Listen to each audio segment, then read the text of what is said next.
So you guys might have seen my review of the entire Batman franchise I did about a year ago, where I went over and reviewed every single Batman movie that was released in theaters, and even 2 spin-offs, so I technically watched 14 movies in one video. Holy shit. And in that video I said this. I'm obviously excluding the straight-to-video animated ones that would take a whole video of its own, so this was kind of a throwaway line. I didn't actually plan on covering all the direct-to-video animated Batman movies because it sounded like a major waste of time, but these last couple months I've been fiending. I've been needing some more Batman in my life. I need to make my bat nipple jokes again, or else I'm gonna lose my mind on some fucking Russian sleep experiment shit. So I gave in and decided to watch all the direct-to-video animated Batman movies and review them for you guys today. It turns out, just like I thought, there's a fucking lot of them. There's like 30 of these things. So by the end of this video, I'll probably be on some Russian sleep experiment shit for real. Maybe I could just not do this. Maybe I can just opt out for once. The video's already started, it's too late now. Since there's so many of these, I'm not going to do my traditional ranking of worst to best at the end. I'm going to try to keep this simple and do a tier list. We're going to be ranking all of these films on here, and while we're at it, let's just put Mask of the Phantasm up in S tier. I already covered that in my last video, so I won't be talking about it here, but damn, this is basically a perfect Batman movie, and I think most everyone could agree with that. I should also clarify that since there's so many of these damn movies, I won't be doing my traditional 5 to 10 minute long review for all of them. I don't want to waste y'all's time, so I'm going to keep this one a little more snappy than usual. So without any further ado, let's get to the real meat and potatoes. SubZero. I'm actually so fucking excited to talk about this one. If you know me, you know that Mr. Freeze is easily my favorite Batman villain. I think he's one of the most interesting and tragic characters in Batman's rogues gallery, and this movie does his character so much justice, which is to be expected because it's made by the people who made this fucking version of the character. Yeah, the version of the character that we all know and love today wouldn't be possible without the geniuses behind this fucking movie. This movie barely even qualifies as a movie, and it's somehow a better Mr. Freeze story than Batman and Robin is. The reason he's such an interesting villain to me is the fact that he never wanted to be a villain in the first place. Victor Freeze was a respected man up until his wife got hella sick and he dedicated his whole life to trying to cure her, which ultimately led to him having to freeze her in a container to maintain her. Eventually his lab gets raided and he gets shoved into this machine thing, which causes him to become Mr. Freeze, a man who uses his innovative freeze technology to steal money for his experiments and get revenge on those who've wronged him. He's such an empathetic villain, you can really understand his motives, and you begin to feel his pain. After all he's suffered already in the life-changing accident he experiences to become Mr. Freeze, he just straight up doesn't care about anything or anyone besides Nora. And you can understand why. For his entire life, basically all he's known from humans is cruelty, except for when it comes from Nora. Under that cold and dark exterior lives a broken man just crying out for help, and Batman is one of the few people who's actually able to see this. A lot of their stories don't end with a big battle between the two. It ends with them teaming up and coming to an understanding of the sorts where they can settle their differences and build respect towards each other. This movie's finale takes place on an oil tanker in the middle of the fucking ocean, and it is insanity. The stakes are super high, the thing is on fire at one point, this motherfucker gets crushed by a sign.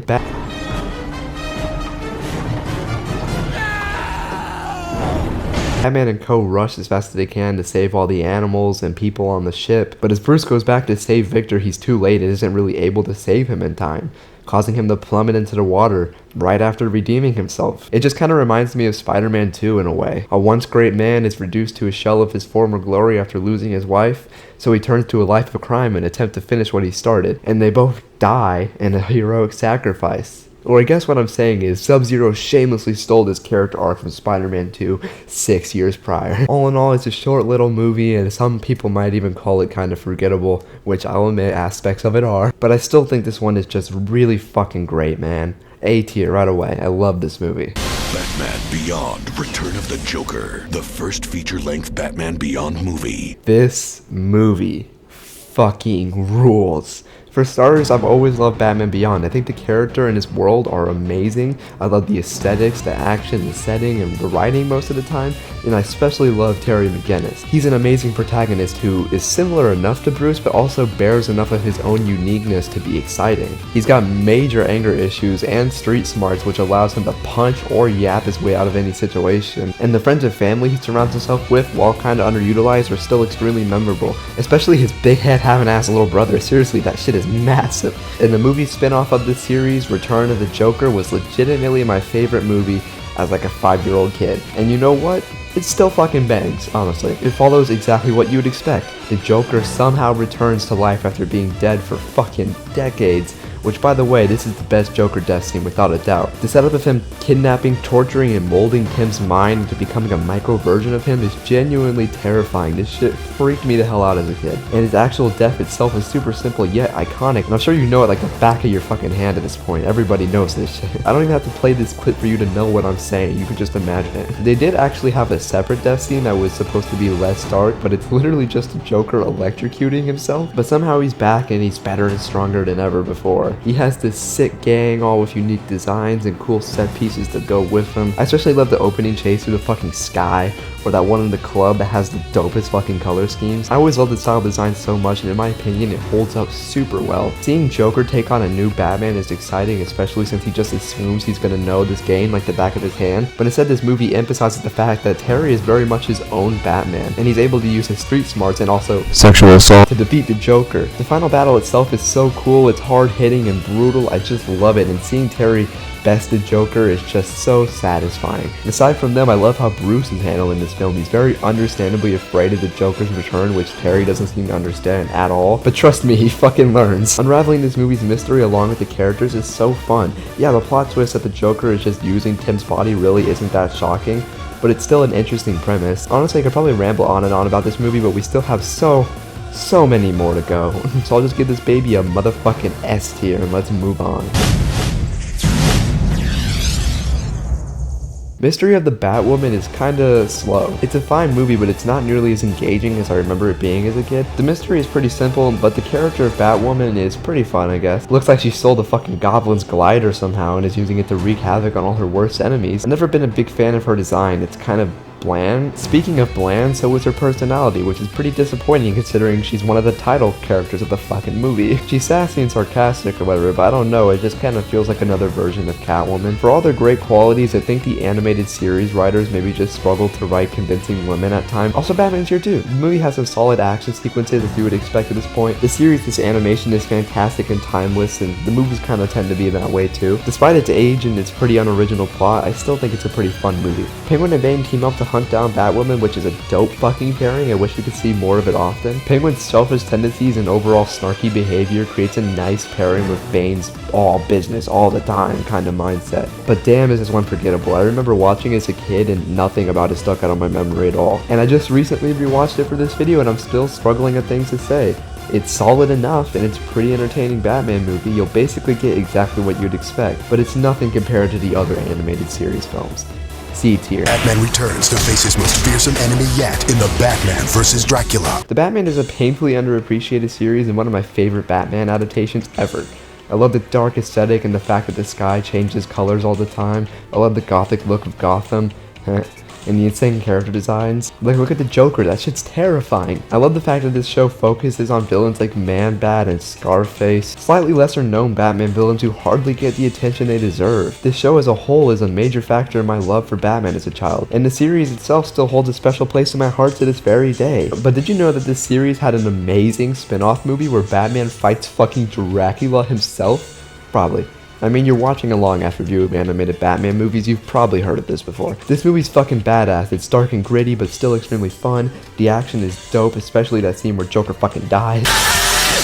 Why does my guy always be fucking dying in these movies? And watching him as a vampire was genuinely dope as hell, but unlocked childhood trauma I didn't even know I had. I was like 6 years old watching this. How did I not shit myself? I've always loved basically everything about the Batman, but I especially like the art style. And god, I love this movie's color palette as well. I love the use of dark reds and blood colors. Dracula himself is a fucking great villain. He's scary and intimidating, and is probably one of the strongest enemies this version of Batman ever even encountered, dude. Batman has always been the demon of the night, but now he's met the fucking devil of it.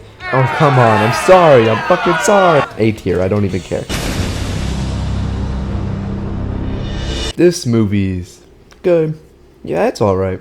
For some reason I had a completely wrong assumption as to what assumption? Just gonna make up words now, okay. For some reason I had a completely wrong assumption to what this movie was about for years. All I saw was that train scene with Slade and I assumed it was just a movie about them going toe to toe. But instead that was only one of the movies featured here, because that's right guys, this is a fucking Batman anthology movie. Which is a really cool premise, and I feel like Batman and his world are very well fit for something like this. I mean, there's so much shit that goes on in Gotham, under it, around it, fucking in like goddamn quantum realm of it. I mean, this city was already whack before Batman ever even showed up in it, and I think that creates an almost limitless amount of possibilities, but I don't think that this movie fully lived up to its potential. The stories tend to start out really strong before just kind of fizzling out after a while. I'll use the first tale as an example. It opens with a Tony Hawk-ass skating montage before the scariest kids you've ever seen begin to discuss the big bad Batman. They all claim to have seen him at one point and have very wildly different stories for what happened. They all describe Batman in different ways, one being a shadow creature and another being a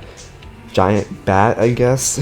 I think this is a really cool way to show us how the people of Gotham view Batman. I mean, without ever knowing what this is, if somebody just randomly said Batman to you, your brain would create some whack ass shit. My only complaint here is that the story just kind of overstays its welcome and becomes a little boring. The little flashbacks start out cool, but then they go on for so long and they're basically just like 4-minute long action sequences, and I just kind of got a little tired of them. If you like watching animated Batman movies about cops standing around and going, "This is very serious, Commissioner," this is the movie for you. I do really love the different art styles on display here, and some of the action sequences are top notch, but I probably wouldn't personally watch this again.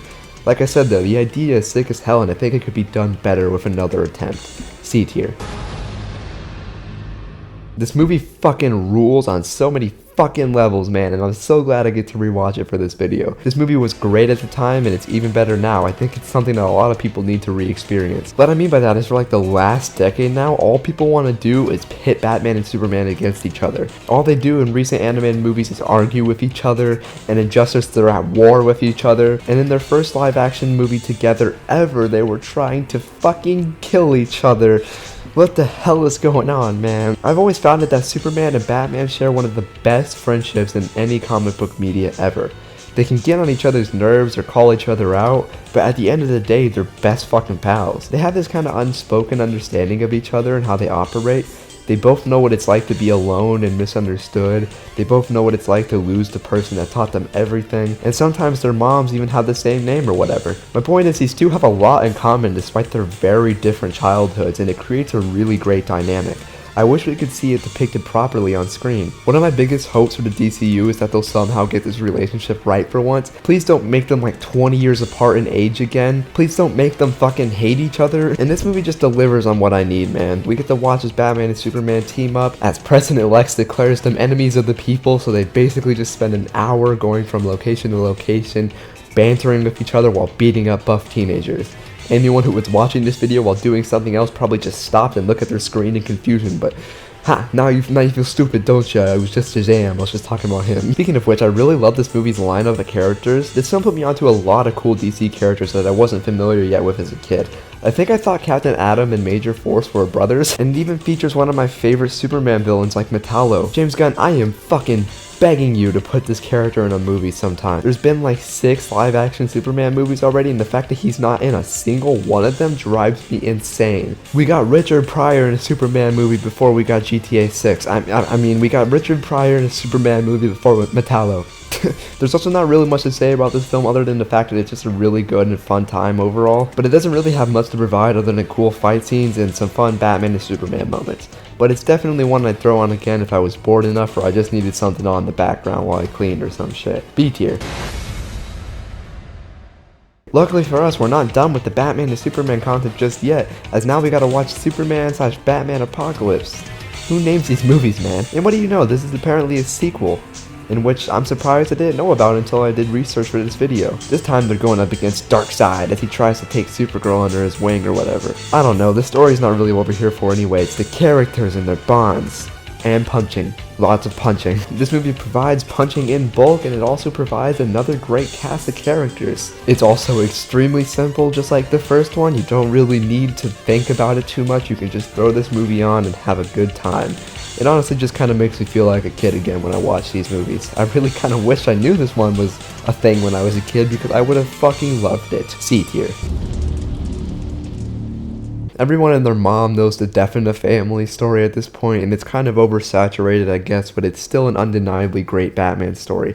And this is a really solid adaptation of it too. This movie could have fucking sucked, and it's a miracle it works as well as it does. And I think that's for one main reason. John DiMaggio. It's all John DiMaggio, guys. Come on. No, in all seriousness, his Joker is a fucking blast to watch. And it just broke my fucking mind as a child to hear Jake the Dog's voice over these heinous acts. He's funny and also kind of scary too. Bruce Greenwood does a pretty great job as Batman as well. He's no Kevin Conroy or anything, but I've always enjoyed him in the few times that I've seen him. While we're on the topic of Batman, I really love how they handled his character in this movie. This is a very dark and painful story, and he is fucking going through it, man. He tries to keep his composure and not let the grief affect his work, but he's much angrier and sloppier than before. He refuses help from people like Nightwing and spends the whole film blaming himself for everything. We can understand why he feels this way, but it still sucks to see our boy go through it. It's gonna be okay, Brucey. But the main appeal here is Jason Todd. I kinda like how this movie handles his story. I think we could have spent a little more time establishing his backstory and who he was as a person, but whatever. If you like the character already, you're probably gonna have a pretty fucking sad reaction when he dies. Red Hood is actually pretty intimidating when he's on screen. He knows what to expect from Bruce and is able to put up a really good fight. It's also really hard to not understand where he's coming from. The dude was fucking tortured, and the guy who's basically his dad didn't fucking save him. And he also didn't kill the guy who took his life. He just lets this maniac continue to exist despite the obvious consequences of that. Any normal person would want the Joker dead too. But Batman is not just any normal person, I mean, obviously. He sticks to his beliefs so strongly that even though it greatly pains him, he will never and can never kill anyone, not even the Joker. He thinks he wouldn't be able to fully come back from something like that. And some people might not understand this, but Batman doesn't really need people to understand him. He just kinda is what he is, and there's nothing that can change that, which makes this whole situation really emotional and kinda hard to watch. But the movie itself is pretty great. It has good action, solid animation, and really fucking good voice acting. But I feel like I know this story by heart at this point and probably don't need to watch this again after finishing the video. It's still really great though. A tier. Year one's pretty good, but year one also has some problems. The pacing is kinda iffy sometimes, even though it has a shorter runtime. Like, some scenes just kinda drag on. I love Gordon as a character, but I really don't need to see every aspect of his life. I'm sorry, I just don't. And I'm also sorry again, I just really don't like Ben McKenzie as Batman that much. He's pretty good as Commissioner Gordon, even though his voice is kinda goofy at times. But I just can't do him as Batman. I don't even know how to explain it. His tone's just off, and it feels like he's dragging his words on for too long. He sounds more like a hot-headed detective than Batman. At least he's entertaining to watch though. The action's grounded and exciting, and I've always loved early Batman fighting for his life in certain situations, as he's not the hardened, grizzled guy that we're used to. It really adds to the suspense to see him fumble the bag on occasion, and it's nice to see him evolve from a guy struggling to figure out the things going on in his own fucking head to a hero who's confident enough to save the day without even putting any of his gear on. The finale of this story is literally just a bike chase, and then he jumps off a fucking bridge to save a child, and he just kind of fucking tanks to fall, dude. That's my Batman right there. This is a really good way to show his evolution across the film, from an angry rich guy who just wants revenge to a compassionate and selfless superhero. I'll probably complain about this more, but a lot of these animated movies don't really develop the characters like at all, but this one definitely doesn't fall in that category. We get to see so many different sides and views from these characters, and we get to see such an in-depth deep dive into their lives. We meet a few Batman villains throughout the film, but they never really distract away from Bruce and his character arc. And I also really like Catwoman's origin for this movie. It immediately invests you in her character. It makes you feel a deep sense of empathy for her, because you can see that she has a deep sense of empathy in what she's doing. And all of this comes together in a pretty damn good adaptation of a beloved comic. I'd still say the original source material is a little better, but I also wouldn't blame you for watching this instead. It's a pretty damn accurate depiction. A tier. Everyone knows these goddamn movies. Everyone and their mom knows this story. This story has had a major effect on how many people view this character, and maybe that's for the worse in some cases, but you know what? This movie's still really fucking good. An old and jaded Bruce Wayne returns from retirement as Batman and immediately finds out the world has changed a lot in his absence. Crime seems to be much worse. Gotham's basically a hellscape at this rate. Superman's become a pawn for the government who does whatever they say, and even crazy assholes like the Joker are getting released from custody. Right away, the setup is interesting and immediately hooks you. I hadn't seen this movie in years before rewatching it now, and I gotta say, man, it holds up. The action is brutal and intense, the plot is intriguing and appropriately dark as hell, and it's interesting to see Batman so disconnected from his former self but somewhat maintaining his values, even if he is fucking crazy. To be honest, I never really liked the first part of this story as much as a kid. I just kind of thought it was build up for a lot of the shit that happens in the second one, which sure, that's kind of true, but this one's pretty good too. To be completely honest, I see this kind of all as one big movie. You can't watch part one without immediately wanting to watch the second part. And where do I even start with this fucking one? There's so much. The plot is one of the best in any of these movies, bar none. It's interesting from beginning to end. Bruce Wayne's character arc is clear and easy to understand while also managing to be really interesting. The action is fucking dope, like I already said, and the side characters are also great. Carrie Kelly is pretty underrated as Robin. Two-Face is kind of fun while he's here, but something's not right here. And who could forget about this Joker, man? This version of the Joker is simply iconic and rightfully so. This is probably one of the scariest iterations of the character without a fucking doubt, and it works so well because of how simple it is. He doesn't cut off his face or his balls or something. He's scary in his nature alone. The way he acts paired with Michael Emerson's performance makes him instantly unsettling, and watching him in action genuinely scared the hell out of me as a kid. It's still pretty freaky all these years later. The final fight scene in the carnival is so well done and straight up heart pounding. And I know I said the Joker Death and Return of the Joker was probably the best, but this one might also be a contender because god damn. This one scene perfectly sums up these two's fucked up relationship in one quick encounter, and it's just so cool to me. And who could forget that one dope ass fight against Superman that they basically just remade in BVS but worse. I really like this animation style. It's kind of simple but it feels real in a way, and it's aged pretty gracefully too. This is one of the few movies on this list that I'd say are like required viewing for Batman nerds. You can definitely do without shit like Batman Unlimited Monster Mayhem, but this one you just gotta see if you haven't somehow. S tier. S tier for both parts, god damn it. This movie is not very good at all. I think this is one of the first times I didn't like an animated Batman movie as a kid. I disliked this movie so much that it permanently affected how I saw the character of Damian Wayne. He is such a whiny and vile, downright fucking hateable character in this movie. And this was my first ever exposure to him as a kid, so yeah, I fucking hated his ass. Pair that with Injustice 2 and oh god, that story was even worse too because spoilers, I fucking guess, but they have him accidentally kill Nightwing by throwing a staff at his head too hard, and it knocks him over, and then he immediately breaks his neck on a fucking rock. It's so ridiculous, and it's even worse in the animated movie, which I won't be reviewing in this video obviously, as it's not even the rock breaking his neck that kills him this time. He just gets smacked so fucking hard that he immediately drops dead. Who wrote this? Who? It wasn't until a few years ago when I got back into Batman comics and realized, oh, Damian's actually kind of sick, and not just because he's Robin with a fucking sword, because he's actually a really interesting and well-written character at times, who has a lot to offer, but this movie sure don't fucking make it seem that way. And I know I'm not the only one. I've met countless people over the years who tell me they hate this motherfucker. That Brave and the Bold movie's got some serious heavy lifting to do if it's gonna make the general public like this dude. He's so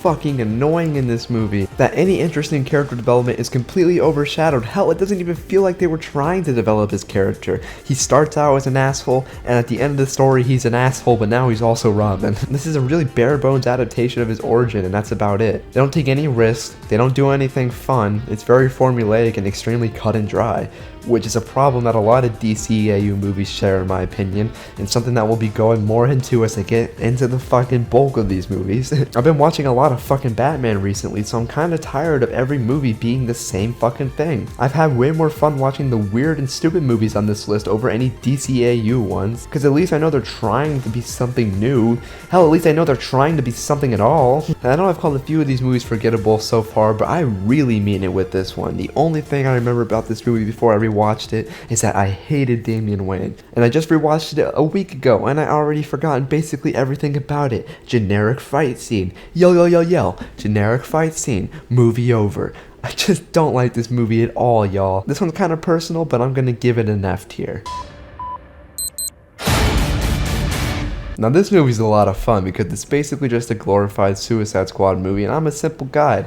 I like me a simple Suicide Squad movie. The movie from a few years ago is one of my personal favorite superhero movies, for example. And you also might recognize this movie as one of those things that those YouTube Shorts people love posting clips from. I feel like I've seen every scene in this movie, but on YouTube Shorts at some point or another. But regardless of that, this movie's still a lot of fun and probably one of my favorites on this whole list. It follows both Batman as he tries to stop the Joker from blowing up Arkham Asylum, all while the Suicide Squad happen to be there looking for some kind of files on the Riddler. And it basically results in a crazy violent free-for-all. I just love it. For a while there, this was the definitive Suicide Squad movie because all we really had besides it was that one. So what are we, some kind of assault on Arkham? And I actually like how they depict a team in this movie. They don't get a whole lot of character development or anything, but they're a lot of fun to watch and their chemistry is handled pretty well too. I also like this lineup in general. Captain Boomerang is actually kind of cool here. I know I make fun of this dude in like half of my videos, but that's just because I think it's easy to joke about. I actually really like this character in the comics. It's just that most of his adaptations aren't the best. But the main focus here is of course on Deadshot and Harley Quinn, as is usual at this point, and I think they're also handled well enough. They're kind of generic versions of these characters who don't really seem to change much, but whatever, that's not really what this movie's about. The action is pretty good, as I've already said, and also does a good job of showing the diversity in the characters' abilities and powers. Batman's pretty cool here too, even though this movie doesn't really feel like it's about him. He's just kinda there, and I guess I can't complain too much. I like me some Batman. The Joker's basically the main villain here too, and I think it's also fine. I'm just kinda tired of seeing him over and over again in so many of these movies. At least he dies though. Again. But in all, this is a pretty simple and fun movie that you can just kinda turn your brain off to. A tier. Batman v Robin is the much anticipated sequel to Son of Batman, or at least much anticipated for me, because I'm excited as fuck to see Batman punch his motherfucker in the face for once. Now you might be thinking, surely Damian will be better, surely the events of the first film would have helped him grow. Who the fuck am I even kidding? Why am I even trying to lead you on like this? He still fucking sucks, man. He might be even more annoying in this film than he was in the first one, and I didn't even think that was possible. But it happened! He's such a bitch that his main problem in this movie is that his dad won't let him murder people. Oh no! Dad, come on! All my friends' parents let them kill people! Batman's just trying to deal with the Court of Owls, who suck in this fucking movie, by the way. Terrible adaptation of them. And the whole time this little dick's whining in his ear about everything under the sun. The showdown that will defy the destiny. If that destiny is to be a whiny ass bitch, Damian's already fulfilled it. And the fight itself is boring as hell and generic and only lasts like 2 minutes. I'm so sick of these movies calling themselves this character versus this character, and then it just not being that for 90% of the runtime. And back to the Court of Owls, this is the most generic shit I've ever seen. Like some dude read the wiki for the Court of Owls and said, ah, I see. Rich people in masks. If this was your first impression to the Court of Owls, I'm sorry. Because they're actually really fucking cool and interesting, but I'm sure this movie doesn't make it seem that way. I don't want to talk about this movie anymore. This one just kind of pisses me off. And apparently, this isn't the only sequel to Son of Batman. There's 2 more films. There's a fucking quadology or whatever the fuck. I just hope they're better, man. They have to be. F tier. This movie literally just exists to sell toys. Batman uses a bunch of weirdly specific tech like a giant fucking dinosaur in order to fight villains. I would give it a pass and say it's a movie made for kids, but it's not just that. It's a movie made specifically to advertise to kids who aren't old enough to understand they're being advertised to. This is the same shit they did in the 90s with Batman and Robin. It was scummy then and it still is now. F tier. They did it twice. F tier. They did it a third fucking time. This is a trilogy of ads. F tier. God, why have so many of the last movies sucked? Hopefully the next one is actually good. Oh. Already? Yes, this is the 3rd film in the series of Jamie and Wayne movies. And guess what? It still sucks. This is definitely better than the first 2, but that's really not saying much. Batman goes fucking missing because the world's greatest detective can't even find his own way home. And I guess his sidekicks gotta team up and save him. And so far I've been able to watch like all of these movies on HBO Max, but this one I can't for some reason. I had to rent it. I had to pay money for this. Yeah, this movie sucks. It's generic as hell. The plot is extremely predictable. It goes exactly where you're expecting. The action is bland and forgettable, and the characters are just kind of bad, which sucks to say because I love these guys, but they're so surface level it doesn't even feel like I'm watching the characters I like. It feels like I'm reading a bad fan fiction, which is something I'm gonna say a few more times in this video, unfortunately, in a much worse context. The fact that this is the first proper Bat family team up movie is disappointing because it just leaves a super sour taste in my mouth. It's another case of I just watched this movie and I've already forgotten it. D tier. The Killing Joke is fucking bad. I actually forgot to talk about this movie in my reviewing every Batman movie video or whatever, because it technically came out in theaters.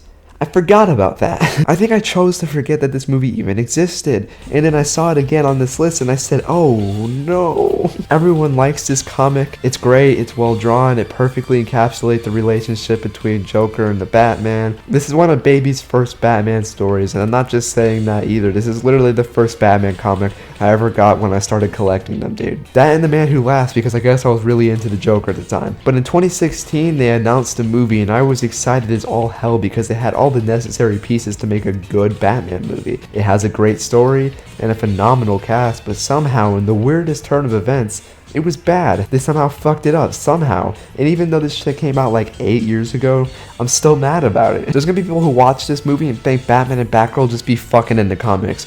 They do not. Get this shit out of here. This is literally my least favorite ship in like any form of fiction ever. I hated watching them casually flirt in the old animated series, but this is a whole new fucking level of what the fuck. And the fact that they wanted to add this shit into an already perfectly paced story is just baffling to me. Thinking useless scenes like this add anything to the story is just egotistical of the creators to think. You didn't improve shit. You didn't even add anything to the fucking story. It just kind of happens and then the movie moves on. The actual comic story doesn't start until like halfway through the runtime. This is like the worst example of fucking padding because the first half of this movie is literally just padding. This movie brings me no joy and I have nothing of value to add anyway. It sucks. We all know it fucking sucks. F tier, F tier, F tier, F tier. Hey Crusader is the definition of fan service, but it's the kind of fan service that puts a massive smile on my face. Going from that soulless fucking fan fiction to this movie made me so happy, dude, and it was so refreshing. This movie solely exists to give us one last adventure with Adam West's Batman and Burt Ward's Robin. It's a fun, silly little movie that knows exactly what it's trying to be, and it does a great job of replicating the tone of that original series. This is a really good spiritual successor. Anyone who likes the original show or the movie will definitely like this. I decided to watch it with my dad and he was having a great time. He was part of the original show's main demographic and he watched the shit out of it as a kid. And I think this movie awoke a feeling in him that he kinda hadn't felt in a long time. And honestly, it kind of did the same for me too. I never thought I had nostalgia for this era of Batman, but apparently I do. Because this movie immediately reminded me of shit like Batman meets Scooby Doo, which I loved as a child but had completely forgotten about over time. Watching this made me feel like a little kid again, watching a shit ton of Batman and Scooby Doo DVDs at my grandma's house. And it's such a great feeling when something can appeal to a very specific feeling of nostalgia you have. You can't put a price tag on that kind of stuff. I went in expecting this to be a goofy little movie and instead walked away for a really warm and comforting feeling. And if you really want more of an incentive to watch this movie, Adam West Batman goes to fucking space, so, but whatever, this movie's good, B tier. And now we've arrived at the second example of Bruce Timm being a fucking porn addict in this video. Don't get me wrong, dude, I love your work, but stop. Please stop gooning with these movies. Leave it in the fan fiction. I didn't need to see Batgirl fuck Batman, and I also definitely didn't need to see Nightwing trying to fuck Harley Quinn for an hour straight. This whole movie makes me feel all kinds of weird. It's oddly sexual considering it's apparently meant for kids, and it just feels like the weird way for the writers to include their weird Harley Quinn fanfiction. Like there's an entire scene about Harley Quinn refusing to stop farting in the Batmobile, and Robin and Batman are just like, oh dude, this sucks, oh it's so horrible. Who wrote that scene? What is wrong with you? Also, I really don't find sexual assault to be funny, but I guess that's just me. F tier. Hey, remember when I said they got Adam West and Burt Ward back together one last time? Well, I actually lied, because they did it twice, baby. This one's not as crazy as the last one. I mean, they're not going to fucking space or anything. They're just kind of going up against Two-Face, and I can't even complain, because Two-Face has always been one of my favorite Batman villains, and it's just nice to see him in general, as the last time we saw him in this video, he wasn't quite himself. And since these movies tend to make me all nostalgic, I randomly remembered that when I was like 4 years old, I thought Two-Face's name was Toothpaste. And I thought it was just kind of implied that he was crazy and decided to smear toothpaste all over half of his face. this. This is a legit conclusion that my toddler's self-made, and I think that's so funny. But this movie's basically what you'd expect. There's not a whole lot to talk about. It's pretty funny, the animation is solid enough, and the voice acting is top-notch, obviously. If you're gonna take my advice and watch the first one, then maybe just throw this one on too if you like that one, and have a little double feature. C tier. Scooby Doo and Batman, the Brave and the Bold. I fucking love Brave and the Bold so much. It's one of my favorite Batman shows because it's not just another animated Batman show. It's basically a show for every kind of DC character you can think of. Every episode sees Batman teaming up with another beloved DC character, whether that be a Z-lister or an A-lister. It didn't matter. This show put me onto so many cool people and so many cool villains as a kid. If you saw my Blue Beetle video, you probably know this show was my introduction to him, and now he's one of my all-time favorite DC characters. But it also just put me on to shit like Plastic Man. I love Plastic Man so much that I would literally fight a whole class of kindergartners just to get a chance to make a movie about the fucking guy, and I would do it for free. It feels like a spiritual successor to that Scooby Doo and Batman team up I mentioned earlier. It might be better than that one, I'm not gonna lie. It's legitimately funny as hell, and it kept my attention from beginning to end. It's packed to the brim with a great cast of characters and amazing voice acting to pair with it. Matthew Lillard is amazing as Shaggy and probably the only voice I can hear for that character now. And Dietrich Bader has such an underrated Batman performance. He perfectly captures the balance between rough and tough and intelligent detective. John DiMaggio is once again back, this time as Aquaman in Crimson Cloak, and in the actual show he also plays dudes like Mr. Freeze, which further confirms my theory that he's trying to play as every Batman character he can in one lifetime. The plot of this movie is pretty generic, but it doesn't really matter as it's just kind of a catalyst to get all these characters in the same place at the same time. Its sole purpose is to entertain kids and provide fan service to those nerdy parents. And it does a pretty great job at that. B tier.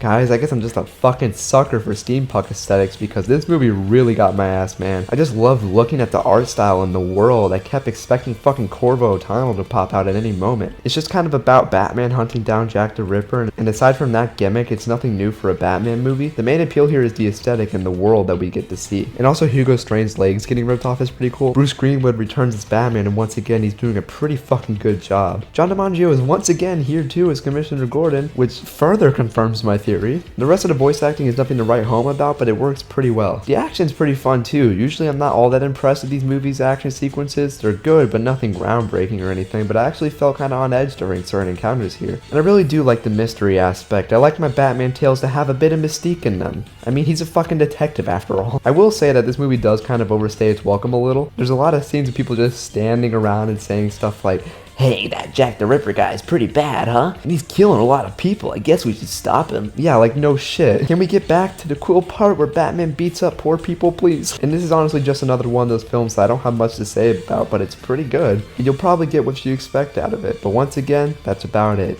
B tier.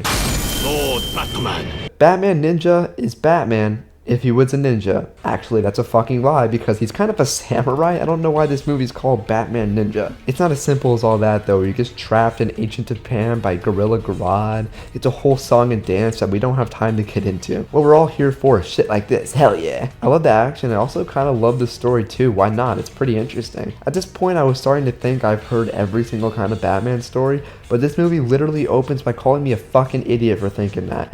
You think you've heard every Batman story? I promise you haven't. And for the next hour and a half, it took me on a journey. A kind of uncanny looking journey, but a journey nonetheless. This movie didn't need to be as long as it is. It's literally feature length, and I don't think it warrants that at all. A good amount of this movie just could have been completely removed for the same effect. I also don't love the voice acting. I think Roger Craig Smith is a fine Batman, but he doesn't bring all that much new to the table. And this Joker's just fucking terrible. Everyone's been calling me the most powerful man in Japan.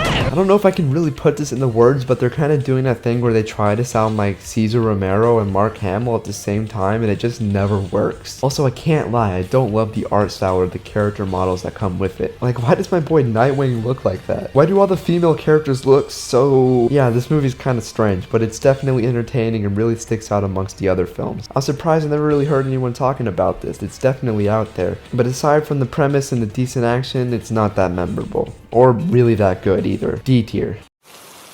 This is where I watched my parents die, Raphael. Cowabunga. To be honest, guys, I was kind of sleeping on the Teenage Mutant Ninja Turtles. I mean, I've always known who they are and I kind of like them, but it just never fully clicked for me. It wasn't until that movie last year that I was really won over by these boys. So I was pretty excited to watch this one, as I always thought it sounded like a wacky ass pairing, and I wasn't wrong. It's just a wacky ass, but in a good way. I was getting really tired of seeing such similar Batman movies back to back. So this is a much welcome change of pace. Batman's played by my guy Troy Baker once again, and he's doing a great job. They also gave him the blue and gray suit, which makes me so fucking happy. He looks so cool. The two IPs team up to take on Shredder, as he's apparently working with the League of Assassins, which is, again, wacky ass, and I love it. Do yourself a favor, grab some friends, get stoned or drunk, and just watch this movie. You'll have a blast. C tier. So, in preparation for this video, I reread all of Batman Hush, because when you're talking about a film that claims to directly adapt a comic, you have to do two things. Talk about it as a film on its own, and talk about it as an adaptation, and we'll do the latter first. So yeah, 4 spoilers ahead for the film, and a fair few spoilers ahead for the comic this time as well. Batman Hush the comic is about a ton of things. It's a phenomenal, sprawling 300-page epic that puts Batman against foes old and new. Written by Jeff Loeb, whose name you'll know for The Long Halloween. The comic does a phenomenal job highlighting how even at this stage of Batman on top of his career and on top of everything, he's not perfect because he doubts himself, which is something we'll get into later.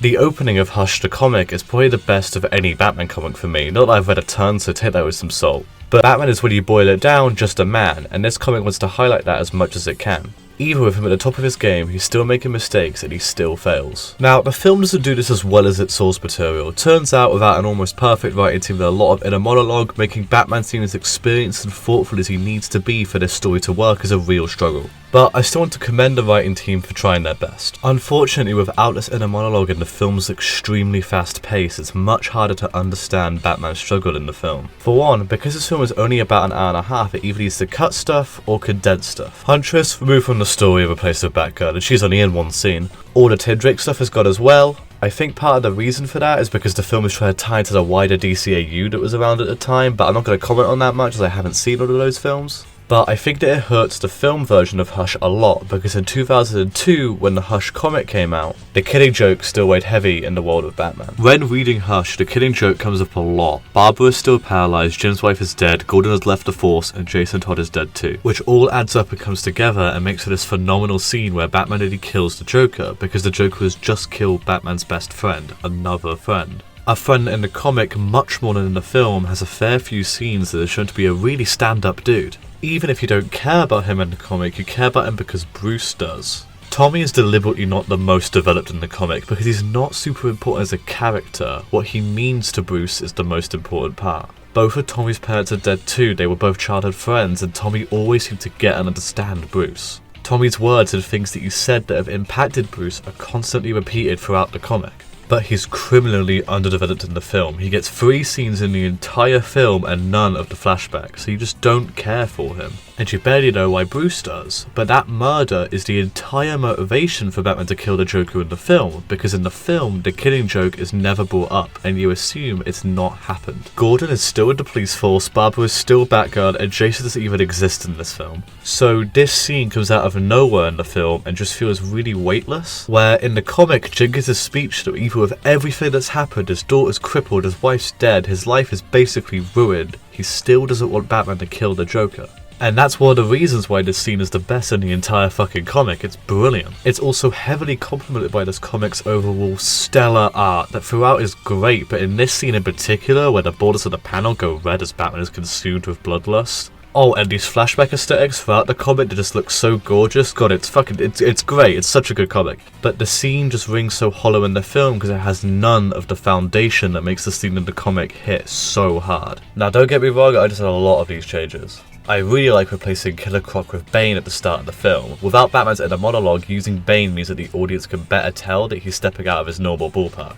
So genuinely good stuff, and credit is deserved there. And even if I really loved them, I do understand cutting out the conversations with Oracle and Superman at the end of the book. And I also give a lot of props for removing all of the Ra's al Ghul stuff that wasn't completely essential, since it's partially in the comic to help everything sit and breathe with you as a reader, which definitely isn't as necessary in this much shorter film. but other changes really hurt the specific adaptation. Another event that really hangs over the Hush comic is the death of Jason Todd, who, because Hush came out 3 years before Red Hood even existed, is still very, very much dead. Some of the most powerful pages in Hush come from this. One time, Clayface becomes Jason Todd to fuck with Batman, to make it seem like Hush is actually Jason Todd come back to life through a Lazarus pit. And it's absolutely amazing. The dialogue in this scene, Batman's in a monologue as he deduces that it's not actually Jason, it's all great. But with Tim Drake cut, I assume because in this animated universe Damien is a thing, who gets one scene in the entire film by the way, and the complete removal of all the Jason Todd elements, the film overall just feels weaker.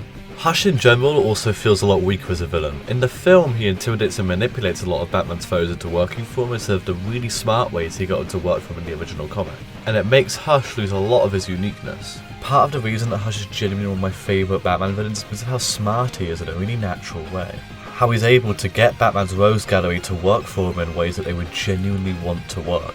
It makes sense for Harley to rob this theatre, even if it's a bit too high scale for her. Of course Joker would be down to test Batman with the murder of his best friend, it all works super well. And the final big issue is the complete removal of Huntress. Because Huntress is supposed to be a reflection of Batman. Batman's lack of faith in himself is the reason he loses a lot in this comic. He doesn't believe himself to be good, and that's why he doesn't end the comic with Catwoman. Why he lets his rage get the better of him against Joker, why he lets the death of Jason Todd get to him. Huntress is the same. Even if her part in the story is tiny, it's crucial. She verbalizes everything that Bruce internalizes. And it makes for this really powerful scene in the conclusion between her and Catwoman, just before this absolutely devastating scene between Bruce and Selina. Now, while the film does make tons of other changes as well, I'm willing to get behind a lot of them, because different doesn't really mean bad. I won't spoil the ending of the Hush comic any more than I already have, but the changes to who Hush actually is to the Riddler is fine. I'm personally not huge on it, as it makes this ending scene in the comic between Batman and the Riddler and the detective elements of the story really come together, just non-existent in the film because the scene exists in a completely different context. And I'm fine with the way that the story makes Batman's problem his code rather than his faith in himself. In fact, if the film had a bit more runtime and delved into this idea more, it's an addition that honestly could have made the film become phenomenal. But the way it's handled currently, in my opinion, makes for a weaker film. But it does give Catwoman more agency in the plot, which I'll give credit for, and I can see it working well for other people. There's also a twist involving Hush in the original comic that I really like, but was perfectly fine with it not being in this film, especially with the fact that all the elements relating to it are very toned down. And as far as the film itself actually goes, while the visuals are a leap and a bound worse than the comic, with the comic's brilliant colours and shadows, the film doesn't look bad. The ending fight in particular is really solid, and throughout the film doesn't look cheap or like it's soulless at any point. The performances are mostly solid. I think Bruce Wayne and Batman sound too similar, but maybe that was a deliberate choice, and honestly, if it was, I could get behind it. And I want to credit the writers for including so much actual dialogue from the original comic. It works really well, although I will slam the writers for being really inconsistent with their own new dialogue. Some original scenes and lines work well, others made me laugh in a way that definitely wasn't intended. Overall, Hush is a fine film on its own. A good Batman romp if you're a fan of the character wanting to watch everything. But if you're a big fan of the character, don't watch Hush. Read Hush. Even if you struggle with comics, the comic's brisk pace, really solid art, and constant back-to-back selection of great characters makes the comic worth reading alone. It's one of the best Batman stories I know of, hands down. If you like the Patterson film, you probably really like it. It's a really fucking good comic, check it out. Hell, I might do a video on it someday if you need further convincing. You never know. Anyway, back to Brad Dog. Do you know what my people call this past year? The Long Halloween. Alright, we got another two-parter on our hands, The Long Halloween, and much like The Dark Knight Returns, I kinda see this all as one movie, so I'm gonna review it as such. I was not really expecting to like this movie at all. I'm not a fan of the art style, and all the subjected clips out of context I saw over the years looked kinda bad, but I'm happy to report this is pretty solid. Actually, it's pretty good. It's definitely a long affair, both parts being over an hour and 20 minutes long, so I probably wouldn't rewatch these anytime soon, but compared to what I've been watching lately, this is a lot of fun. It follows Batman in the second year of his career, and I've already said this, but I really like early Batman. It can be really intense and engaging if done well, and this one handles it pretty damn well. He's thrown into the middle of this insane mystery he doesn't fully understand. There's lots of encounters he barely escapes out of sheer luck and resilience, and he still manages to come out on top in the end. That's my kind of Batman story. The plot itself is actually pretty intriguing. It's once again a murder mystery, but the killer's methods are actually kind of interesting. They also sprinkle in some other villains from the rogues gallery, but they only serve to enhance the story rather than distract from it. These movies may be on the longer side, but they're definitely not boring, as they make it their main effort to keep you entertained. No scene goes on for too long, and right as you might be losing interest, boom, the Joker's here, or boom, Two-Face is here. It's pretty cool. Also, Solomon Grundy's here for a second, and putting him in anything just makes it so much better for me. He's such an underrated and cool ass villain with a unique backstory. This is also a really good crime movie. You have your typical gangster drama balanced out with scenes of action and Tommy gun shooting. You really learn a lot about Falcone and his family as they lose their shit trying to figure out who keeps killing every single one of them. The set pieces are really cool too. I love the variety, and I think I kinda love this movie, guys. So yeah, while they may be long and kinda similar to other Batman movies I've seen before, I'd say this is a pretty good little series. I haven't read the source material, so I can't speak on it as an adaptation, but as a movie, it's pretty good. A tier. Batman Soul of the Dragon could have been called Batman Ninja, and it would have probably been more sense for this one, honestly. But yeah, this movie's just about good old Brucey as he teams up with his old martial arts classmates to solve the case of the missing martial arts master. I went into this expecting it to just be another Batman movie like so many of these films on this list, but I was pleasantly surprised. It's more of a 70s spy thriller than anything, and I'm not usually into spy thrillers, but this film is paced pretty well, and it actually kind of intrigued me a bit. The animation here is kind of generic, but the action's at least pretty fun, and it does a lot of the heavy lifting in that sense. These are the kind of anime DC films I want to watch. It doesn't do anything super crazy, but it manages to be consistently entertaining and just all around fun. I mean, it's barely even a Batman movie, it just feels like a martial arts movie that Batman just so happens to be in. And honestly, I can't even complain that much either, because the other characters are pretty interesting for the most part. And like I said, I'm tired of how repetitive the series is, and I'm just really glad we get to see things like this thrown in to spice it up a little bit. So I'm gonna give this one a B tier. Super Sons delivers us with more of that Batman and Superman team-up action we love. Just kidding, it's more focused on their kids teaming up. And it's actually kind of annoying. Most of what they do is just fucking bicker and argue. The movie has some pretty good action, and I do like their relationship later in the film, but fuck me, I am just so tired of animated Damian Wayne.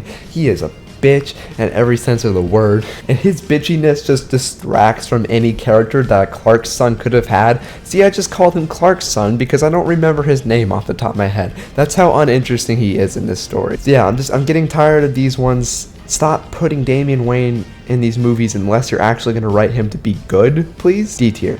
The great doom is coming. We finally made it, guys. We finally made it to the most recent animated Batman movie as of right now. And God knows, what's that? Sorry, what's that? Oh, sorry guys, I'm just, my producer's telling me that they released another one while I'm recording this.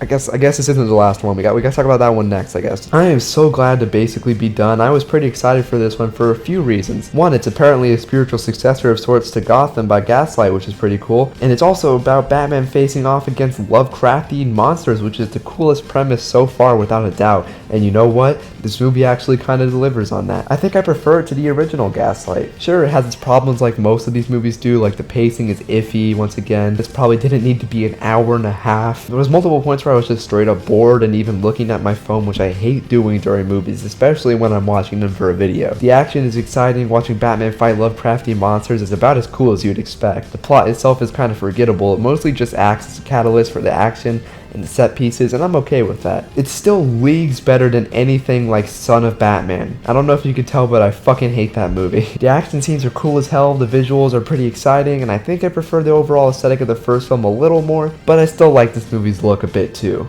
It features a lot of cool DC characters that have some pretty good voice acting, and all this movie's great because it has Etrigan, and that's all that I really asked for. B tier. B for Batman. And like I said, as I was writing this, they released another movie for Christmas, and that movie is about Batman's son going out to save Christmas. It's like a little mini Batman movie. It's harmless, it's fine, it's fun, it's whatever. It's made for kids, but it's not trying to fucking advertise to them, and a lot of their jokes actually did land. Maybe it was because I watched it on Christmas when I was like exceptionally stoned, but I still think it's pretty fun. Definitely one of the better made for kids thing on here because it's not fucking porn, and it's also not an ad. So I like it. C tier. And that's it, guys. I've officially done it with the help of my pal Gabriel Oliver, who once again you should check out. He's great. I've officially watched and reviewed every animated Batman movie and every live action Batman movie. I know I've complained a lot throughout this video, but I actually had a lot of fun, and I love me some Batman, and I'll always take an excuse to yap about him for long periods of time. I guess my final consensus is that a lot of these movies are really bad, but a good amount of them are definitely worth checking out. Anything I put in S or A or even B tier I recommend, especially the S tier. And I guess I'll say that it kinda sucks that so many of these movies are just generic. I think the animated medium is a perfect place to tell crazy ass Batman stories, but for some reason they tend to play it really safe, to the point of sheer boredom at times. All I can say is that I hope DC is willing to take more risk with their animated films due to this recent reboot. I hope I'll actually want to watch these movies again, because as of right now, I think I'm good. I think I'm very burnt out on animated Batman movies. But maybe that will change someday, we'll have to see. And yeah, I'm fucking doing Superman at some point. You just need to give me a little bit of a break. Alright, I need a break, I need some time to recuperate. But seriously though, thank you for checking out my video, especially if you made it this far. You are awesome if you somehow sat through all of that. Here's one last look at the ranking, and feel free to fucking let me know yours down below, and subscribe and like if you like the video, I guess. I don't know, man, I'm tired. I think I'm just gonna go to bed. I think I'm just gonna fall asleep. Right here, that's fine.